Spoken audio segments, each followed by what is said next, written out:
Men strewn about the streets, hearts in their eyes. No one stands a chance against the beauty of the Empress of the Kuja.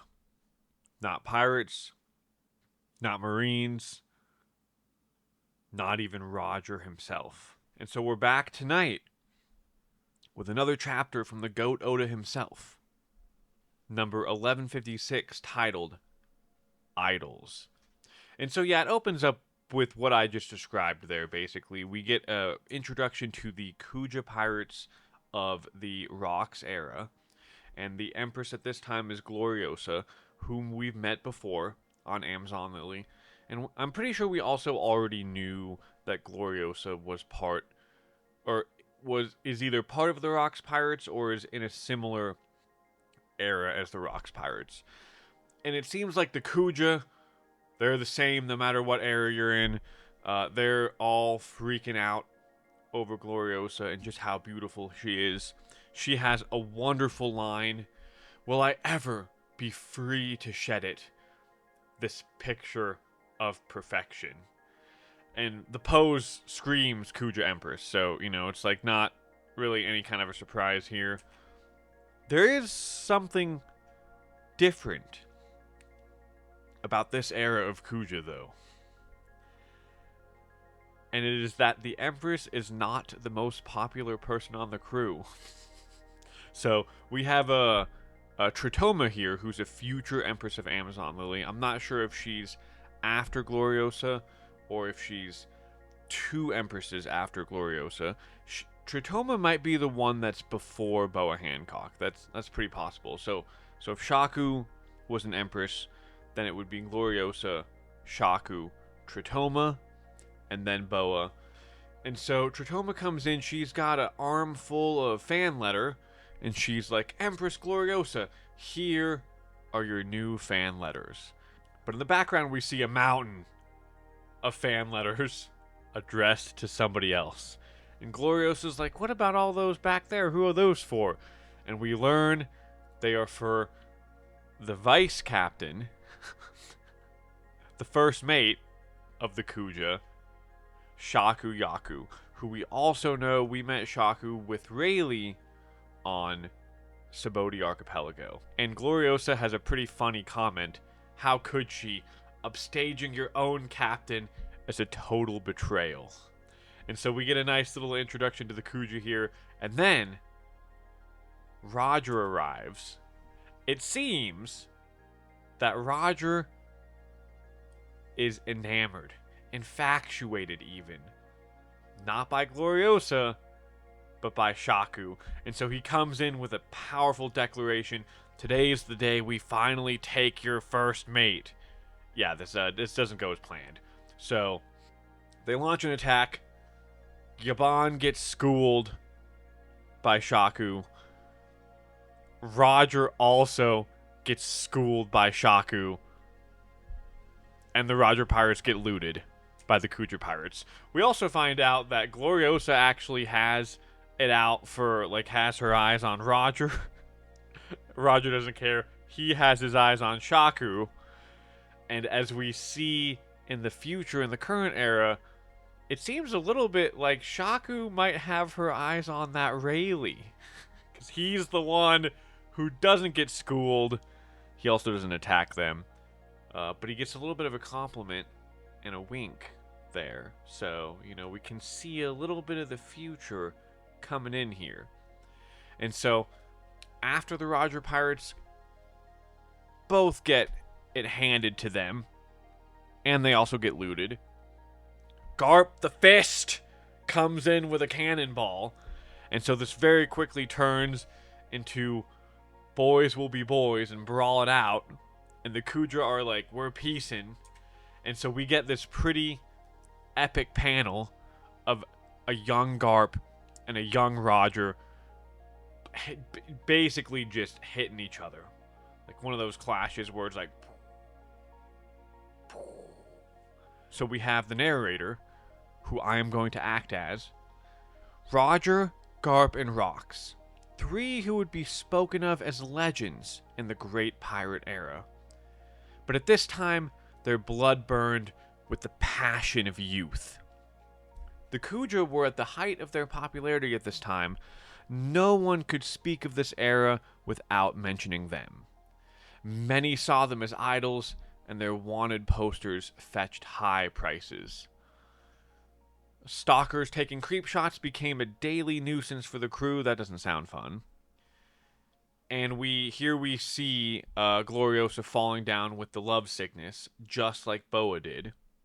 And so this is probably the kickstarting of her ending up with the either chasing Roger or chasing Rox. And right now, it kind of actually seems like it's Roger because he's the one she had her eye on. And so Shakuyaku was crowned Empress. So this is where she becomes the Empress of the Kuja, and her popularity continued to grow to an unimaginable level. Then after this, we cut over to Elbaf, where we have a scene of Loki chasing after his idol. He stole a ship, sailed out into sea, didn't make it very far, almost drowned. I guess that is how that goes when you're a kid. And so it seems like it was Ida who saved him. She's scolding a giant captain here. So I'm not exactly sure if the captain did end up saving Loki after getting yelled at by Ida, or if Ida saved Loki and then is now yelling at this dude. But either way, he's getting it, right? And so Harold is also here, and he thanks them for saving Loki. So I'm guessing the captain was the one who actually saved Loki, but he didn't want to. He clearly doesn't want to here, and that is why he's getting yelled at. Of course, Loki's attitude is not very great. He says, I didn't ask anyone to save me, so, maybe the guy's not totally wrong, right? But still, Loki's a kid, and Ida has a point to say that you should probably save the kid. And so, we learn here why Loki doesn't just live with Ida and Hyrule. It's because Loki doesn't want to, and Hyrule also doesn't want that to happen. But Ida's like a total sweetheart to Loki. She literally just treats him exactly the same as Hyrule and probably all the other kids, right? She's just totally nice, maybe even too nice. But Loki, at this point, just doesn't have the capacity or the interest to really accept that. His mind is basically focused now on freedom, world domination, and that idol, Rox D. Zebek. And so we learn that Rox visited Elbaf a lot. Each time he tried to visit Elbaf, he wanted to recruit Harold. Each time he tried to recruit Harold, that failed, and Loki tried to join Rox's crew, but that also failed. So Loki didn't get to join like he wanted to, and Harold, whom Rox wanted to join, was just not interested. And so now we cut over to Hachinosu, and we've got a hooded figure coming on through, basically telling all the fodder pirates, listen up. I'm here to join the Rox pirates. And they're giving him a hard time, yeah, good luck, ha ha ha. But then we get introduced to a character named Kyo the Wicked, crushing a guy's skull. So he's huge. He is not messing around. And he is the future Silver Axe, whom we do know actually does join Rox. And it's also revealed that he is Shiki's rival. So Golden Lion Shiki, Gold and Silver. I get where Oda's going here. Golden Lion Shiki became rivals with Kyo the Wicked, who becomes Silver Axe. This is also where the two holes are blasted in Hachinosu. I don't know if Kyo did this or if Rox did this. It seems like Rox did it because we see him saying blasting a couple of holes in this place was the right call after all. What a view. Look at this scenery. And now we get to learn a little bit about what Rox is really going for. There's 2 devil fruits he's after. And we don't learn what they are specifically. One of them, it seems like the legendary fruit that Elbaf has, because he says one of them's most likely on Elbaf. And we find out that it will only show its true power if Harold eats it. So it's very possible that the devil fruit of Elbaf has to be eaten by a giant to show its true power, or possibly even has to be eaten by an ancient giant to show its true power. And so if Loki does have it, if he really did eat it, at this current point of the story with how old he is, and the fact that he's probably closer to Harold's level of power, it is actually very possible that in the current era, it is with Loki. But we learn that at this time, Rox was looking for it, and one other devil fruit. We don't know what that is. The low-hanging fruit might be the Yami Yami no Mi. That could be very well where Blackbeard got the idea to look for that fruit, but that's just speculation. And then we get a reintroduction of like the current Rox crew. We've got Pirate Captain John, Charlotte Linlin, the future Big Mom, Edward Newgate, Whitebeard, who doesn't have an introduction box, but it's probably just because like he's Whitebeard and everybody knows who Whitebeard is. He needs no introduction. And then we have Pirate Struyson. It's really funny, or Struyson. It's really funny that Struyson is actually included here, but he is Linlin's partner in crime, so it makes sense that because Big Mom is there, Struyson is also there.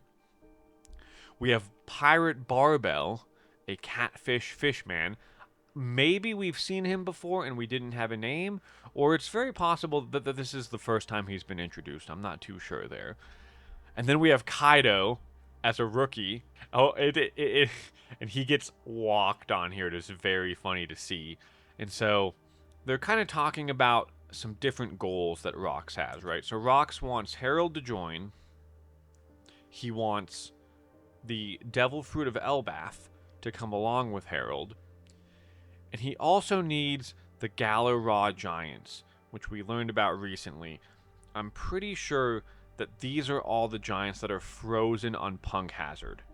Because when we visited Punk Hazard, we did see a room with a bunch of frozen ancient giants. And basically, like, I think that this is like the Galalaw, kind of where the Galalaw company originated. And so, and this was actually a few chapters ago, we learned about this in a conversation with Elder Jarl. I did just remember that. And they were captured and frozen by the government. So that happened before Rox's era, and Rox wanted them as well. So there really is something very important and key to giants and winning whatever big war happens, because Rox wanted them for his side, and we know in the current era that Emu and the Holy Knights want them for their side. That's why they're trying to subjugate Elbaf. And Kaido comes out swinging, and he says, can't we just use our strength to force them to obey? We can do the same thing to that Herald guy, too. And Rox kicks this punk in the face. It is really funny to see Kaido as a rookie and just getting, like, slapped around. It's very entertaining. And so we find out that no matter how much Harold denies Rox views him as a pal or a friend. Like, he has the utmost respect for Harold, because he says, Harold's my good pal. I will crush you if you say that crap again, Kaido. And at this point, like, I mean, Kaido can't stand up to Rox, so there's not a whole lot for him to do there. And so we get a big spread of all the different Rox pirates. There's a majority of the members have already been introduced between the last chapter and this chapter. This is actually the last panel here, and this is where we really learn that Elbaf is very important. Rox says, listen up, you lot. Elbaf is the key to bringing down the Holy Land. If any of you doubt that, then get lost. Wow, so, you know, it's your choice if you want to stand with me on the Day of Destiny. But if you've got the guts, follow me. I'll take you to the World Summit. So what's interesting about this is, he gathered these pirates through Davy back fights, but it doesn't seem like they're totally being forced into his plans with Rocks. Like, they are choosing to follow him, but just probably for their own goals. Like, for money, it's probably mostly money, resources of some kind. But he says, like, if you don't buy into this, you can get lost. So, I imagine that if one of them really just left, Rocks probably wouldn't go through a whole lot of trouble to try to get them to stay. They don't really have that kind of dynamic. But they're definitely not forced to be there, no matter how crazy they think Rocks' plans might be. And so that's the end. I may come back to do a review of this, or like a further discussion, but I think right now I'm just gonna keep things with the reviews so that I'm not adding too much on. But I hope you enjoyed this One Piece chapter 1156. Maybe not quite as hype as the last chapter, but still great work from Oda, and I'm excited to see what comes next. With that, I hope you have an excellent rest of your day.